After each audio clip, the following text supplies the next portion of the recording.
Hey. Okay. Hey, welcome everybody. Stone Fruit Roll Up now at high noon, chiming in 5 minutes after our start time because I had some serious technical difficulties in the studio, which is what live is all about. So I'm super excited. I've booted poor Jude Charles out of our studio while I figured out what was wrong with us technically, and I've asked him to kind of jump back in with a fresh link. So if we can be a little patient and wait for the poor man to come back, bless his heart. And when I tell you what happened, we're gonna laugh out loud. I am super excited for anyone who's joining us live on LinkedIn and in the studio today because we are going to have an incredible conversation with Jude Charles. I met Jude at the Copywriter Club in Real Life conference in Nashville, Tennessee, and he wasn't the first speaker to get on stage, but he essentially was the first person to get my attention. So here finally in the studio is our esteemed guest, Jude Charles, who I'm going to welcome in now. Hey! Rebecca, how are you? This show is like meta and transparent as it can be, so I will tell you what happened. Guess what happened? What happened? As I was pushing like the mic and my studio setup a little bit just to kind of give myself room, unbeknownst to me, I shoved my wireless keyboard underneath like enough of a book that it was triggering a space bar. It wasn't letting me do anything at all. So you have been the kindest, most patient person with all of my foibles. And I'm so happy to talk to you because something from my notes from your stand-up talk at TCC IRL 22, which I already let the audience at home know is the first time I was mesmerized by your presence, was how to create a process that propels growth and prevents burnout. And this keyboard foible is indicative of that kind of overwhelm that someone can feel when they're taking on an attempt to gain visibility. And so when I started the show, I knew that it would be such a goat get if I could bring you to the table and help me figure out how to make the most out of doing something like this and get really deep into it with your ideas around dramatic leverage and dramatic demonstration and proof and all of the things. So I can't thank you enough for coming on the roll up today and being a part of this conversation. I can't thank you enough for inviting me. It is an honor, it's a pleasure. When we first met last year, which feels like so much longer, but it was truly powerful. I think we were able to have dinner. It wasn't just meeting you at the conference. We were able to have dinner. We were able to just learn more about what you're doing and how you're doing things. You have transitioned slightly. I think you're still doing some of the same work, but it's just an honor to be here to have this conversation with you and to go deep into leverage. I think, especially after experiencing burnout, it is important to understand the way you work and whether or not you're just doing too many things, right? We do too much. Yeah.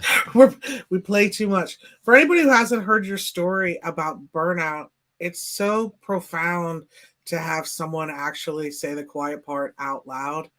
I feel like even the most seasoned entrepreneurs are just like working themselves to the bone. If I'm not working on a Saturday or like kind of getting up at 5 o'clock in the morning to do some stuff, I feel behind and I keep adding things to my plate to up-level my business, but I don't think you would recommend that. Absolutely not. On October 10th, 2020, I woke up one morning and my teeth were clenched, my heart was racing, and although I opened my eyes, I could not move my body. I was physically paralyzed from the neck down.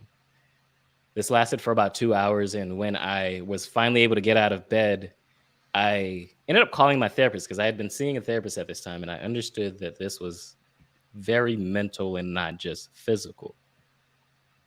What came from this phone call with my therapist and then going to see him is the diagnosis of burnout, depression, and anxiety. I had learned that burnout, or what I was feeling, was a physical manifestation of burnout, that means that it had lingered for too long. Now, what is burnout? Because I think there's some misconceptions about what burnout is. Burnout is a heightened state of stress for too long. Now, we naturally as human beings go through stress. That is not something we can escape. It's not like you're going to come out of burnout and never go through anything else. You're going to have to go through stress. But there is an up and down. There is a cadence to stress. And as much as you might have, just as much as you're going through stress, there's a moment where you should come down from stress. And I had spent too much time in this heightened state of stress, doing too many things, that my body just gave out. It was like, enough is enough.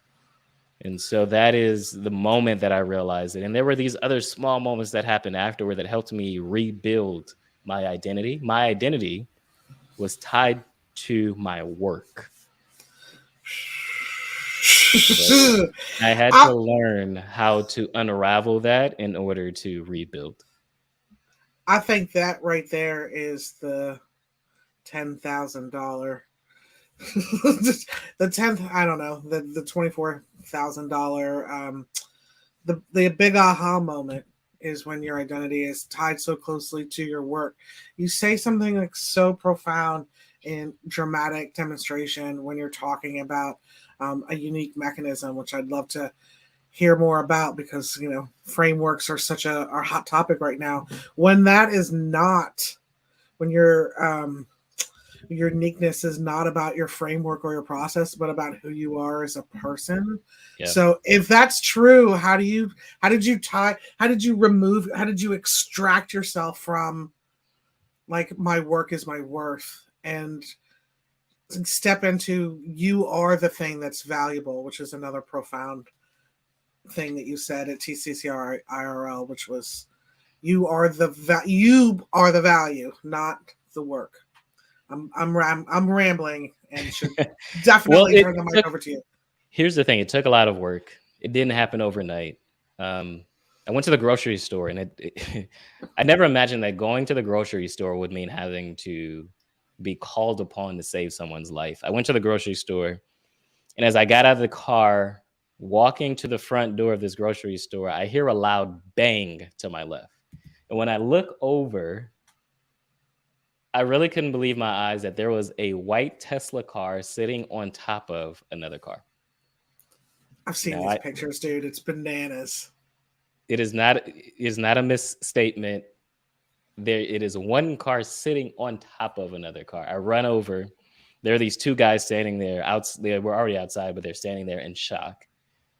There's the woman in the car in the white Tesla, and she's trying to climb out. And I'm like, don't move. Are you okay? And then I asked the two guys, did anybody call 911? And they're just sitting there staring in shock. And I asked again, did anyone call 911? Well, I ended up calling 911. And as we're waiting for the police and fire department to show up, the car, so this woman happened to be on two different cars. The one that she was just completely on top of, the other that she was kind of leaning on. What I didn't realize was that there were three people trapped in that car that she was leaning on. And luckily, again, police and fire showed up and everybody ended up being safe. But what it taught me is that in the heat of the moment, when it matters, I am able to show up under pressure. Right. And that was a very powerful moment for me, because up until that point, I'm going through burnout. I'm trying to rebuild, and I'm being told that I need to change the way that I work. But my work is tied to my self-worth. So how do I do that? And it was that critical moment that helped me understand who I am in just everyday scenarios and really understanding who I am. Like that's the most critical piece out of who am I? When I show up to a live like this with you, Rebecca, who am I? When I show up to TCC IRL and I'm standing on stage, who am I? When a car accident happens, who am I? It takes that level of paying attention, the self-awareness to even understand all these things. And so, yeah, it in that moment, I began to literally journal. I have been journaling, and it's one of the most important things I've ever done, which is journaling everyday moments, what's happening, how it's happening, what I'm processing as it's happening, in order to rebuild Jude Charles outside of work, Jude Charles, the person, the human being. I think that that's the struggle that, at least in my clientele, that is really the identity crisis that people kind of come to the table with. We look at it through the lens of copy or brand strategy, but generally it's an identity crisis of not being able to articulate who am I. And it's like I said at the beginning, top of the show, it's one thing to say, oh, I'm going to live an authentic brand, I'm going to be so genuine. But when we don't know who that is, was it just the constant self introspection that helped you get there? The journaling, like what was it in you that led to your own, like to know yourself, to know yourself to see yourself for the first time and fall in love? I think the most important part is knowing what you think. We are inundated with ideas and thoughts from other people that we don't spend enough time with ourselves. When I went through Burnout in October of 2020, I took 3 months off. And I literally one thing is I was seeing a therapist twice a week just to unravel everything. But the second is journaling and understanding, okay, if I'm not working and I show up to this thing, who am I? I have 5 core values, which are probably the most important that I had spent time working on. I was going to bring that up. Core values. The first one is adventure. The second one is depth versus width. Third is story. Fourth is freedom, which there are 4 different types of freedoms. And the 5th one is escaping me, but I will remember eventually. But let's talk about freedom for a second. Freedom is the 4 different types of freedoms that I believe in is client freedom, so choosing the clients I work with. Time freedom, which is just, being able to work on my schedule. Location freedom, being able to work from anywhere in the world.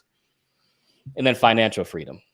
And if I don't have those 4, I don't feel like I have freedom. So that's really important. Adventure is literally what it sounds like. For my 30th birthday, I skydived out of an airplane because I like to do adrenaline-filled activities. I've gone zip lining over the ocean in Haiti. Like, adventure is really important to me. Being curious is really important, which is tied to adventure.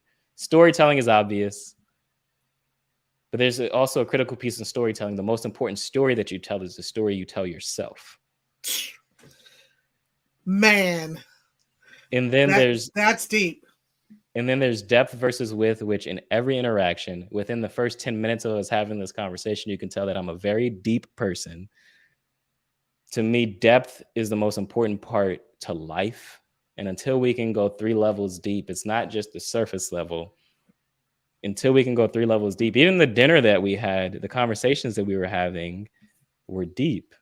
Agreed. And so life is too short for small talk, Jude. And because we had that depth of conversation, that's why I was able to, humbly and meagerly reach out from the ether and get an immediate yes, because you are building relationships, you are building trust, and you are really kind of being vulnerable with each other, which I think is you do so brilliantly. Share your vulnerability with Burnout. Yeah. I think also the other side of the coin for this is around courage. And Yes. you say in dramatic demonstration that it's courage to act on your ideas, to defy challenges, to defy advice, defy, the way everyone telling you it should be done, to have the courage to be embarrassed. I Mhm. mean, I'm embarrassed on this show probably every time, where I'm just like clunking along Fred Flintstone style to make something of it, and I don't even know what I'm making Right. exactly.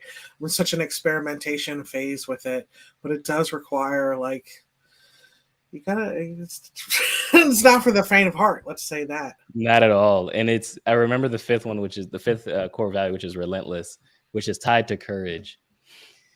It is incredibly difficult to stand on what you believe in. It is not easy because, like I mentioned, there are a lot of voices, a lot of noise out there. When I started this business, video production business, I started at 17 years old. And I started because a teacher, Mrs. Donnelly, believed in me so much that she purchased my first set of business cards, which I still have to this day. Shout out But to Mrs. Donnelly. but what comes with that is I'm the youngest of 10 children.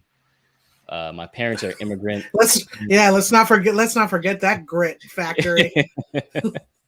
My parents are immigrant parents, and the one thing you were taught is you go to school, you go to college, then get a good job. That is the route that you take, and I didn't take that route.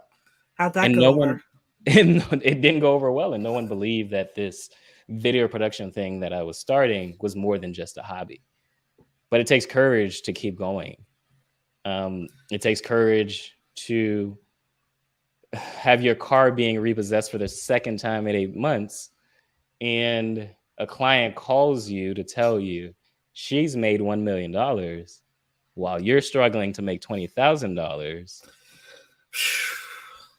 and That's like this, decide in that moment that you're going to continue regardless of what just happened. to believe in it when no one else believes in it Right. is an exercise in existentialism that's not for the faint of heart. And I think entrepreneurialism is, there's part of it where you are following kind of what everybody else wants to do, and then like maybe the road less traveled is around identifying a new and innovative way of doing something or solving a problem, but having to buck. Leading edge is lonely. Let's say that Yeah. Yeah. for sure. Leading is lonely because you have a vision and mission that only you can see. Now you can communicate it to others. And you can try to help them see it, but only you believe it in the way that you believe it because you sat with it for so long. And part of dramatic demonstration for me is trying to make things tangible for other people. At this TCC IRL talk that you first saw me in, it wasn't just talking about burnout as much as talking about how to get out of burnout.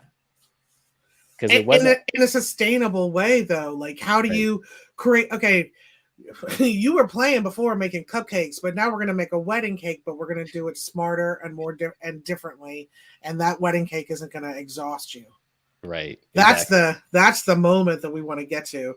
But I have to interrupt us just for a second to acknowledge that we're live and that we actually have an audience here, and that we have Jill, who's coming in from London, and we have Tony, who's in Maryland. And Tony wants to know, if you have a formula, equation, or otherwise way to determine when you're doing too much stuff. I don't know that I have an equation or formula, but I do pay attention to the exhaustion that my body feels when I'm going through work. Now, I've built it into my business where I take 2 months off. I used to do this November, December. Now I do it June and December. Um, and that was important to me because I would realize I was extremely exhausted at the end of the year and didn't really take breaks. Right. So that's one part of it. The other part is that I only work 4 days a week, at most 4 to 5 hours a day within those 4 days. But I pay attention to the physical reactions that I have. What do I mean by that? February of 2022, I took on one of the biggest projects I've ever done. Our very first shoot Went with a client, went amazing. It was a 5-day shoot, went amazing, as well as it could go. But on the plane ride back home, I cried the entire time on the plane. It was the stress leaving my body. It was finally the release of everything. But it was me understanding that once I got back home, I needed to take a couple of days off. I don't have an equation. I wish I, even to this day, 3 years out of burnout and all of that, I wish I did. But it's paying attention to my body, because I now understand that my body, by the time that my body reacts to burnout, that means that it's becoming too late. And so I need to immediately take action and do the things necessary to take time off. How do you do that? You build it into the business. I have it at a point now where I build it into the business. I just came off of a 10-day trip, and I took 4 days off from this 10-day trip. But I built that in knowing that I needed the time off. It is not easy. I wish there was an equation. I wish it was as simple as an equation. Everybody's different. People can handle different levels of stress. I would just pay attention to the physical manifestation of that stress, how you're dealing with it, whether or not a big part of burnout is whether or not you just want to get up in the morning, whether or not you have the energy to get up in the morning. That's a big part of it too. And what if you don't? Stay in the bed. Give yourself permission to stay in bed. Yes. And it's okay. It's okay to not be okay. It's okay to not be productive, I think. It's okay to not be productive, because even if I sit in front of the computer and try to be productive, I'm not really being productive, because my mind isn't working at optimal levels. My body isn't working at optimal levels. And so to me, that's what it's about. And then there's 3 things that I do every day now that are most important to me: writing, working out, drinking enough water. I call it the 3 W's. Writing, working out, drinking enough water. If I do those daily, and working out isn't specifically like going to the gym. Sometimes it's just a 30-minute walk outside. Mm-hmm. If I do those 3 things daily, it helps me get through the rest of, not only the rest of the day, the rest of the week, rest of the month, but I need to do those 3 things daily to be at optimal levels. Even on the days that I'm not working, I do those 3 things to keep myself in shape.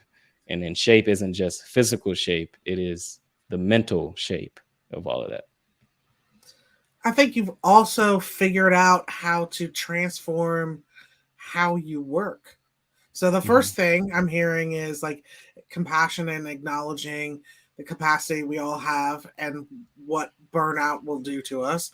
The second one is having compassion to rest for that and building, like baking time off in the DNA of your schedule. But the third thing we haven't really started talking about yet is the way that you're able to work and do creative work and creative projects in a way that leverages your brand so effectively that you can do less of the noise stuff. So you're not spinning out on the hamster wheel of like Instagram, LinkedIn, YouTube. I got to do all the things.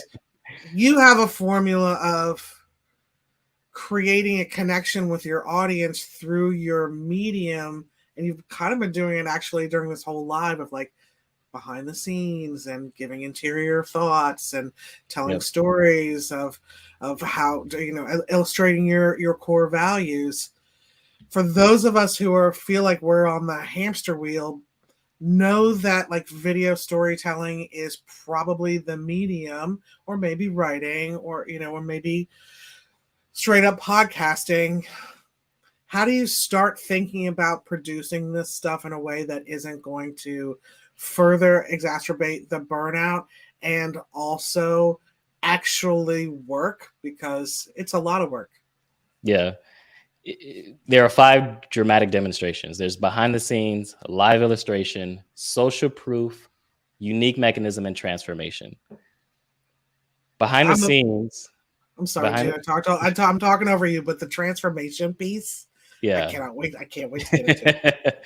So behind the scenes is what happens when no one is looking, right? So when no one's looking, I'm writing, I'm working out, I am um, drinking water. That's behind the scenes. But what happens? Why does that matter? Uh, unique live illustration is the Jenga set that I used when I was speaking at um, TCCIRL, and I used this Jenga set, and there were words written on the Jenga blocks like spending too much time on social media, redoing your website, listening to too many podcasts. And I took out the pieces, and instead of when you normally play Jenga, you put the piece back on top, I took out the piece and just sat it to the side. And when you realize is when you take out the piece, I think I took out 16 pieces altogether, the structure still holds. That's live illustration. I'm illustrating what you need to do in order to get out of burnout. Social proof is how people react, the visual manifestation of how people react to you. Unique mechanisms. Can I ask you a question about that Jenga Yes. situation? Yes. I could be misremembering this, but I feel like you had a couple people in the front row who were playing it, and we didn't know that they were part of the shtick. So not only was that right? Am I That is remembering correct. Yes. Yeah, okay. yeah. So not only did you like illustrate, how you were able to pull out like the noise out of your schedule without losing any value and integrity, but you like literally like, gave the entire audience something to feel about it. Like I, as a recovering people pleaser, had insane anxiety about how rude it was to you. So I was like, oh my God. They're like, I couldn't even kind of like parse how, anxious it may be. And then other people were fascinated by it. And then other people kind of thought it was a secret. So like, it wasn't just you use Jenga to be like, and here's how you pull social media distraction out of your life and everything is fine. But you also gave us all a mood about it. Yes. That seems like it's intentional. Yes, it's very intentional. So dramatic demonstration overall is not just telling the story, but showing the story in a way that other people feel the emotion behind it. There's this core value that most businesses and people like to use. We are a business of integrity. Okay, but what does that look like? What does that feel like? Tell me a moment in time where you did the right thing and it cost you $20,000 deal, right? So yes, there is a level, and I appreciate you mentioning it because when I would take out the piece or look at the piece and I would say, who listens to too many podcasts and needs to stop listening to so many podcasts? There would be a person that raised their hand and I'd throw the piece at them. I carry mine around in my backpack. The beauty of that is what you just mentioned. There are people who still have their pieces as a reminder of either things they need to take away or things they need to add. There were 3 pieces to add: courage, core values, and confidence. And so, yes, that's a part of live illustration. Unique mechanism, we talked about it in the very beginning, which is your personality and who you are as a person. Transformation is not just the before and after. It is life after. Fitness coach who works with women who are over 40 received a text message from her client, and the text message was of an empty airplane. And then in the text message, it says, this is the first time in my life, this client is over 40, this is the first time in my life I'm getting on an airplane and I don't have to ask for a seatbelt extension. That is life after having to not go through the anxiety, the embarrassment, the discomfort of asking for a seatbelt extension. Life after. I know it well. Life That's after powerful. has completely changed. Okay, so I wanted to lay that out, dramatic demonstration. Why does any of that matter?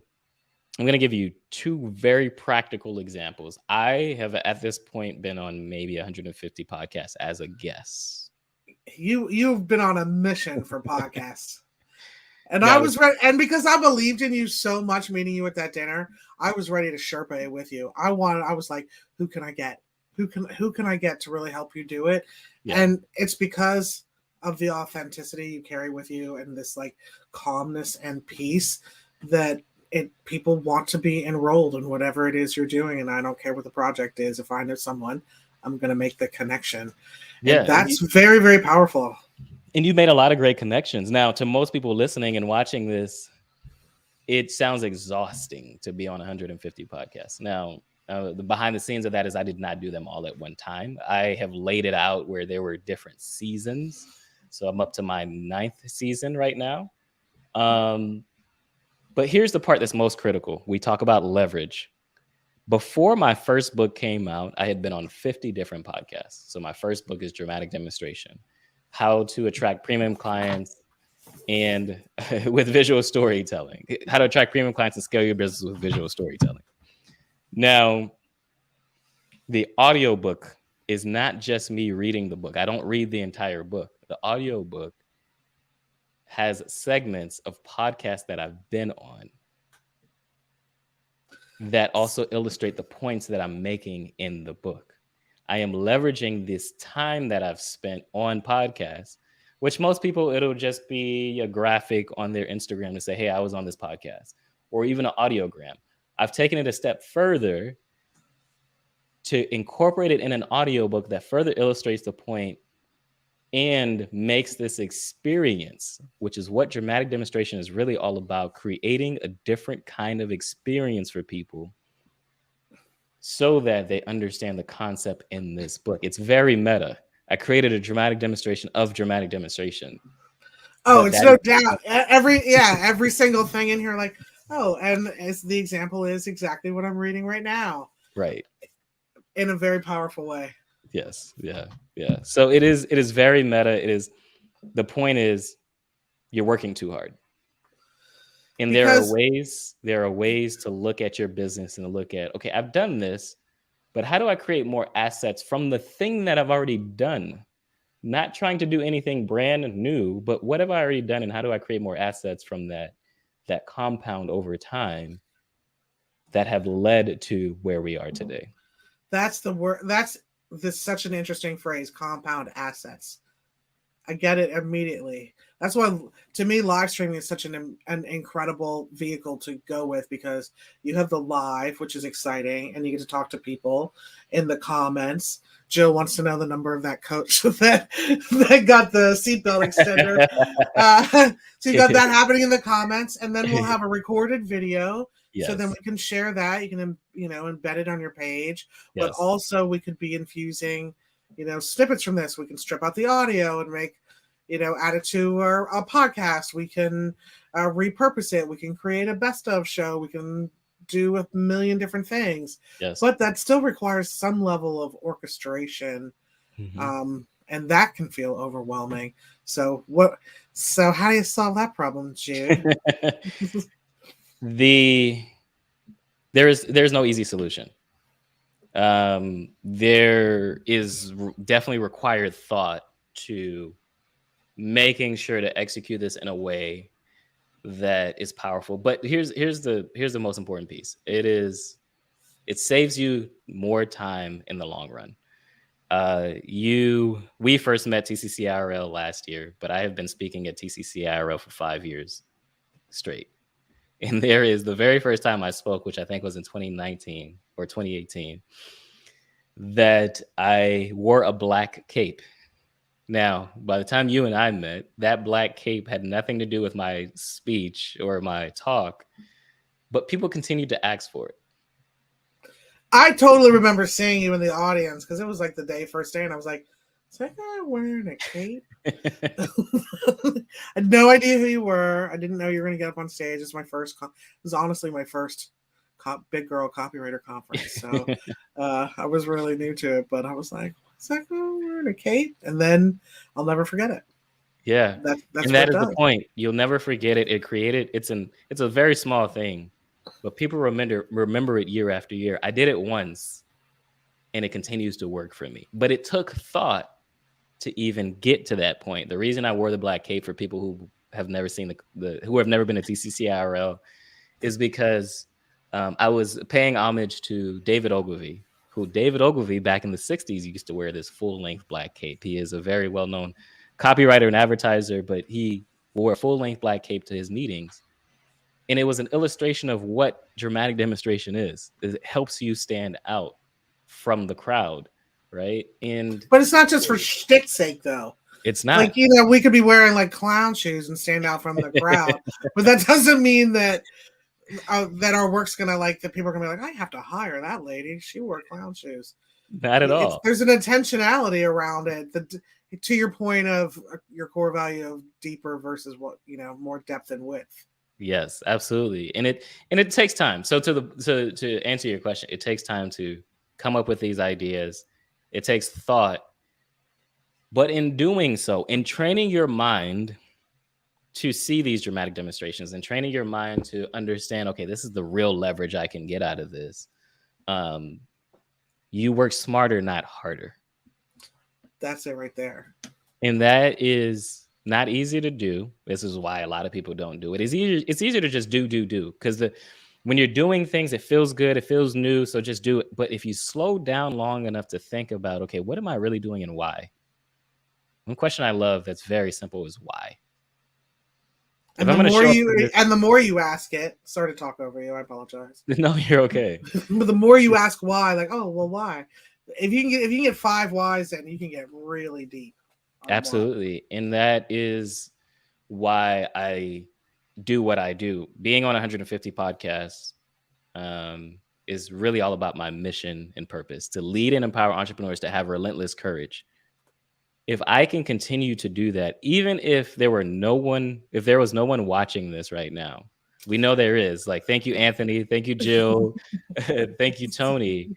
But even if there were nobody watching and commenting, the fact that I'm sitting here with you, Rebecca, and I'm talking to you through these things, and I'm just being simply patient when we had technical issues in the beginning, I have fulfilled my purpose and mission, right? It's not just the 150 podcasts that have probably reached hundreds of thousands of people. It is the 150 different podcast hosts who I am reaching as well.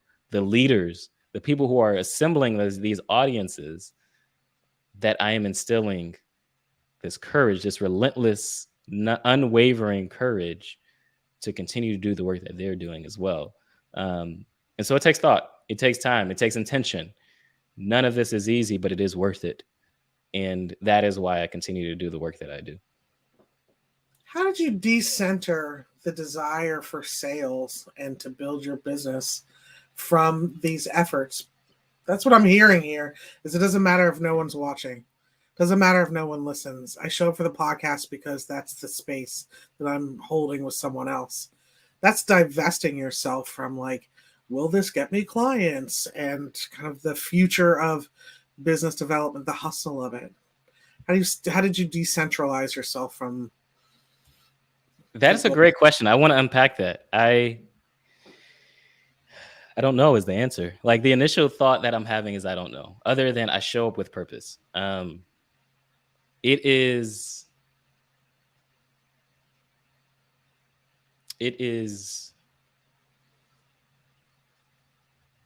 this doing this. So I've been on 150 podcasts. It has not been profitable, like financially, if we think about the hardcore numbers behind it.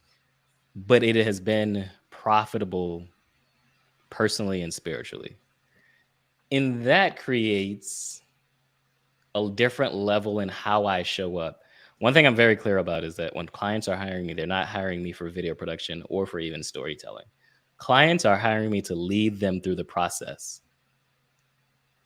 And the process is really a process of success and transformation. Understanding and being empathetic and slowing down are qualities that help me continue to lead my clients through the process. When I first told the story of Burnout at TCC IRL, I remember there was someone who walked up to me afterward and she said, "Thank you for sharing.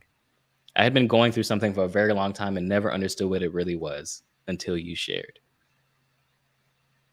That level of transformation is priceless to me than whether or not that person, this woman, buys my product or whether or not she becomes a client. The money will come. I have been blessed that I've been in this business 17 years and I will continue to make money. That is not an issue or a challenge, but it is incumbent upon me. Let me actually say it a different way. What's the point? if this is only about money, what's the point? Because money is very one dimensional. I like to look at things from a 3-dimensional way. The transformation I've left this woman with is so much deeper than simply whether or not she buy my product. Now, will she end up buying it, or has she bought it since then? Maybe, but that's not top of mind for me. What's top of mind is, have I left this person different than the way they were before they met me? And it's that courage that I walk, and that's why I say courage is not easy, but when I show up in that way, it doesn't make financial sense, but it makes spiritual sense. And that is why I continue to show up. That is why, let's talk about the behind the scenes of setting up this interview. We didn't have a time set up, and we had to change. And for most people, for most people, they would have just said, hey, today's not going to work. Let's do it a different day. Yeah. We worked it out. Even showing up and there were technical difficulties, you didn't hear me saying, hey, look, I've only got a limited amount of time. I don't know what you're going to figure it out. I sat with you. I didn't have the answers. I didn't know how to, because I've never used StreamYard, so I didn't have the answers. But the way you show up is different. And again, it's hard for me to answer this question because you're absolutely right. There is a level of these two worlds do not live together. Financial and being vulnerable or showing up and doing these things, but they are important to the human part of me. They're important to the being. I don't focus so much on doing as much as just being. And as long as I show up as my human being, everything else, I strongly believe, I have the faith that everything else will work out. I think that we're also talking about the difference between being in a reactive state and in a creative state. So in a reactive state, obviously it's like, oh, the clients, the business, is this going to work? Is this going to be a sale? Is she going to get her shit together? Should I have abandoned this? Why did I say yes to this live opportunity? And you can shake that off and just be in a creative state where you're really are holding space with someone to do the work. And probably that's the secret formula of how you were able to decentralize like the money or the sales opportunity. I saw Bryan Cranston recently talk about how he used to show up for auditions trying to get a job. And when he stopped trying to get a job, do you know this one? I do. Yeah. Yeah. When he stopped trying to get a job and just showed up to act, he never had a problem getting work again. I also saw Leslie Jones in an interview recently, and she said that she was coached by someone where she just felt like she was just going to give up. She was trying to get her stand-up career going. And a friend said, as soon as you shake desperation off of you, you will make it. And she was like, of course I'm desperate. I'm broke. And he's like, you're not broke. You just don't have any money. But if you shake this desperation off of you, that's when you'll have arrived. So all of those three stories between Bryan Cranston and Leslie Jones and you really are bringing to mind that it's about being in a creative state instead of an active state, being calm, slow, and intentional with what you do. And just making these kind of efforts in your business to compound as much as you can into a concentrated ball of awesomeness. And I don't know, let go and let God, I might want to say at this point. No, I think it is. So it is letting go and let God. It is, people can, in the same way that people can feel confidence, they can sense confidence, they can sense desperation. And clients aren't wanting to work with entrepreneurs who are desperate. They want to know, and here's why this is important. Will you do it just for the money, or will you do it to make sure that you deliver on what you say you will deliver on? Clients can sense when you're just talking a good game. But they can also sense where, Jude's going to figure it out. In July of 2014, I went to a leadership conference. And leadership has always been important in my life. The leadership conference was in Spokane, Washington. And it's a 3-day conference. And I knew coming from a 3-day conference, it was going to be a lot to digest and take in. So I had this crazy idea. I live in Florida, which is the furthest southeast point of America. Washington State is the furthest northwest point of America. And I had this crazy idea, Rebecca, that I would take a Greyhound bus from the furthest northwest point to the furthest southeast point. I'm 25 years old. I know it would never happen again. But again, I wanted to digest this information that I know I would get from this conference. So I did so. It's the dumbest idea I've ever had. I was miserable by day 2. I had my phone off, but I turned my phone back on. And I get this text message from my sister, and it says, "Call me back. It's urgent." I braced myself because in July of 2014, this is July 2014, in March of 2014, my father had been diagnosed with prostate cancer. Earlier that year as well, my mother was suffering from depression and I had attempted suicide before. So I knew it was either mom or dad. I call my sister. It ends up being dad. They found him unresponsive in the home. Now, I'm on the road, but I know what that means. They don't want to tell me that he's passed away, but I know that's what it means. He's passed away. I take the first flight back home to Fort Lauderdale. I leave Chicago, Illinois. I get off the Greyhound bus and take a cab to the airport. And I go from Chicago, Illinois to Fort Lauderdale, Florida. My brother comes to pick me up from the airport. He comes with his daughter, my niece, Ayana. I hug my brother. I don't say a word. I hug my niece. I don't say a word. But I sit in the back seat with my niece, Ayana. Ayana is 9 years old at the time, and I'm 25, youngest of 10 children, but I never imagined that I would lose my father at such an early age. He would never get to see me get married or have kids. But as I'm staring out the window, Ayana says to me, "Uncle, why did Grandpa have to die?" And I just stared at her because I don't know how to respond to a 9-year-old who's this is their first time going through death. And she says it again. "Why did Grandpa have to die?" We get to my father's house. We're making funeral arrangements, going through the process of figuring out what to do with his things. But I'll never forget August 9th, 2014, on the day we go to lay my father to rest. I, Jude Charles, the youngest of 10 children, am asked to give my father's eulogy. And it's in that moment that I understand why Grandpa had to die. My purpose is leadership. It is to lead through difficult moments, or the way that I like to put it, to lead and empower entrepreneurs to have relentless courage, because it's in those difficult moments that it takes courage to show up, to lead your family, to lead your clients. To me, that is the story that I hold and how I show up in everything. Will I make money? I believe I will. Will it happen in the way that I'm thinking? Maybe not. But I continue to show up. I continue to lead. And I do believe in the fact that storytelling is what connects us in a very deep way. And so I lean into that and I just share my story over and over, both the good and the bad. Because if I were to die today, that's what I leave people with, is this level of transformation that comes from story. Story is all about a very specific moment in time. It's a recounting of a very specific moment in time.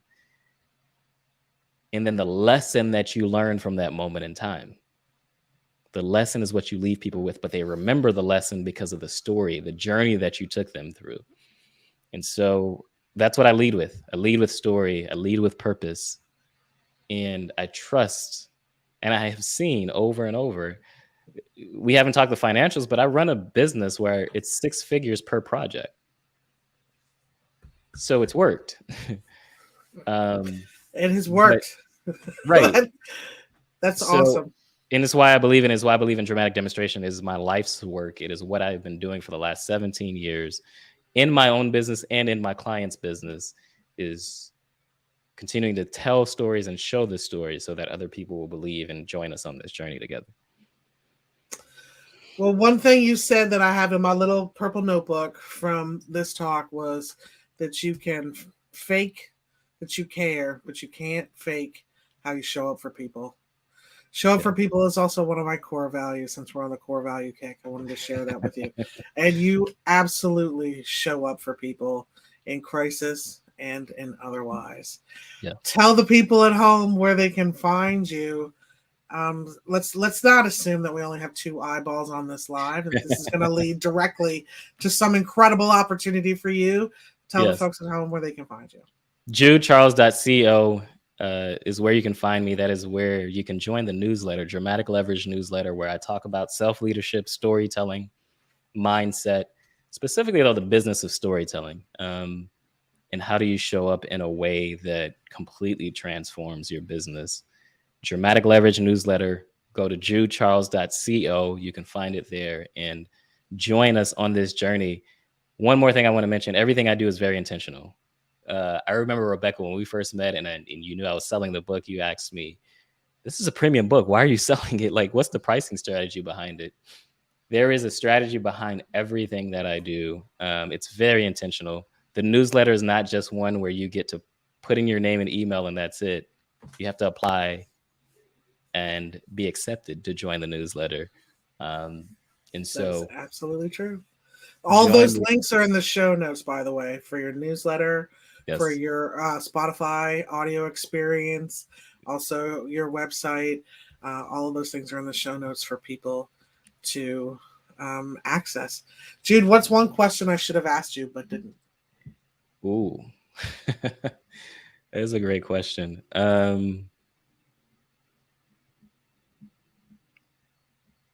What would I tell my past self? And I think the answer to that is perspective versus vision. We are all born with the ability to see. We have two eyes. We're born with the ability to see, but without the right set of lenses on, we don't have the right perspective. I can't read the words that are coming across the screen. And so it is important to sharpen your perspective in order to continue this journey called life, in order to improve and make the best of where you're going in your life to fulfill your purpose. So I think that's the one question, is what would I tell my past self? Attitude is everything, baby. Yeah. It truly is. You can have the same exact situation, and your attitude about it is what actually matters. Yeah. What's one piece of advice you would give to somebody who just started a live show and is on this journey of dramatically demonstrating their uniqueness and awesomeness? Hashtag asking for a friend. What is the one thing you have that no one else can duplicate? Show that in every episode. That is the advice. So there's one thing I do. I mean, you've seen it. I show up to my talks and it's dramatic demonstration. It is truly making the conversations we have three-dimensional. It's not just one-dimensional, it's three-dimensional. But what is that one thing for you? What is the one thing that you can do easily such that by doing it, it makes it easier to produce your podcast or produce your live show? So that's very high level, philosophical. I'll make it very ground level. Do some live brand strategy sessions. Interestingly enough, Jude Charles, I didn't want to muddy the waters to tell you that I actually am doing a 12-episode series on a new network called 100 TV, and the show's called Business in the Raw, and it is exactly that. It is following one entrepreneur through their transformation of being retired from a traditional career and starting a new chapter as an entrepreneur and what is going to come out of that. So, I mean, I didn't want, I would say I'm doing it. I'm doing that thing. Maybe you might be interested in joining us over there at Business in the Raw for a segment, because this is a very interesting voiceover artist that you might find interesting. So yeah, I'll chat with that. I'll chat with you about that offline. I don't want you to feel like you gotta say yes to the dress right now, but I am doing that. So I'm blushing because that's actually a thing. So it's smart. You're demonstrating your unique genius. And so, yeah, that's the one piece of advice. Yeah. And outside of that, just share your stories. There are so many stories that we have as human beings that are important to share with others so that they understand who we are as a human being. We do business with people that we know, like, and trust. And so as you're doing that, as you're demonstrating your expertise, your genius, make sure you're telling your story as well. So thank you for having me, though. This is been a great experience in having me here and being able to relive TCC IRL, and just Well, the deep conversations we've had. So yeah. I hope you'll come back and visit sometime. And if there's anything at all in the world you ever need, the answer will be yes. Thank you, Rebecca. Thank you, Jude Charles. I appreciate you so much. Anyone out there in live stream land, please check out the show notes so that you can go follow Jude and his incredible storytelling. You'd be a fool not to be on that newsletter. It is one of the coolest ones I've ever gotten, and I love to be on your list. Awesome. Thank you. Thank you, Jude. Bye, everybody. Oops. And that